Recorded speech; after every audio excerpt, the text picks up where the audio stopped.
Morning, guys. Len from Mercury Man Garage here. It's a cloudy, overcast day here in Michigan. Rain on the way, so I'm going to start tackling the rear tail section of the Cyclone. Start grinding some of that paint off and rust off, and get it down to bare metal. And see what I got underneath. But I got to get going here. I got the tail end of the car sticking out of the pole barn just a smidge. Keep some of the dust out of here. Plus, I'm going to have some fans going to blow it out. Trying to keep it as clean in the pole barn as possible. But we'll see how it goes. Try to get going before the rains hit. And I can pull it back in a little more if I need to. But here we got a shot of the back end. And I'll tell you what I got going on. Yeah, so here it is right here. I got the tail end sticking out just a smidge, like I said. Limit the dust as much as possible in the pole barn, but I can already feel it starting to sprinkle out here. So I got to get going. I don't know how far I'm going to get, but I thought I'd start documenting it a little bit. Just take a little bit at a time and move it in if I need to, if it rains a little too hard. All right, check back with you later. Okay, yeah, I ended up moving it in a little bit because it's starting to sprinkle, and the radar's showing rain's coming. So I just moved it in a couple feet. I'm going to set some fans up, blow the dust out as much as I can. But the plan is just to take some of this rust off in the back. I don't know how far I'm going to go up into this section here. This, like I said in previous videos, this is actually pretty nice still. But down here, you can see I've already started. And I didn't get very far before I realized some of that rust it's pretty thick. It's not rusting through, it's just heavy surface rust that it's going to require a little more effort than I thought. But I'm going to tackle as much as I can today, get all the way down to that end, I hope. Got my gas tank taped off to protect that as much as I can. I might even put a sheet of cardboard up in there, or maybe a thin piece of wood or something. That's a brand new tank, and those things aren't cheap. I don't want to scratch that up. But that's the plan for today. Get all that rust taken care of as much as I can. And still not sure what I want to do here. I think I'm going to at least grind down the seams, see what they look like. There's a spot right there I want to take down. And just do the seams, like I said, and maybe up in this trunk area too. Up around in here. Eventually do that. But just a little at a time. Just give you an idea what I'm using for tools here. I got my die grinder, some various sanding discs. I got a drill with some wire wheels, the crimped kind of wire wheels. Those are pretty stout. So we'll give those a try and see how far we can get. All right, guys. Once I get set up, I'll start giving you some action, and we'll go from there. Thanks.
Well, it ended up not raining too bad today.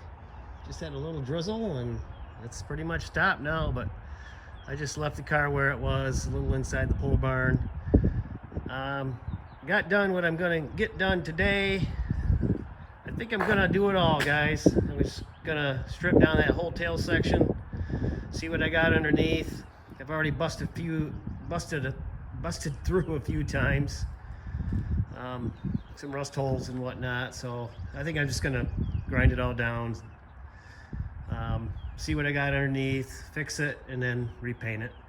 Let's do a little at a time, just pecking my way at it here, but give you a little rundown of what I did. I got all that bottom section done and just kind of working my way up. Right here, that's where I busted through, so I'm gonna weld that. And the seams are a little rusty, nothing rusted through, it's just surface rust, but I want to get all that seam sealer out, get that corrected, seal it up again, and then paint it. And I don't know if you remember, but I got some of that 2K spray bomb can paint that I'm going to use. It's an epoxy 2K, 2-part, and it's in a spray can, so I'm going to give that a try just on this back side. It'll be underneath the bumper and the trim panels in the back, so I don't think it's going to be that big a deal. I used it already on my door panel on the inside door, and pretty happy with it. It seemed to work out real well. I think I'm going to wrap this up for today and kind of do a little more, but it's pretty much repetitive. I'm not going to show any more of what I've been doing. It's pretty much the same old when it comes to sanding. You guys know how that is. I think I'm going to wrap it up for today, guys. Appreciate you watching. Hopefully you like this sort of thing. I'm no professional, that's for sure, but I'm just doing what I can with what I got, and hopefully you guys will tag along. And if you feel inclined, please subscribe, give me a like, and we'll catch you on the next one.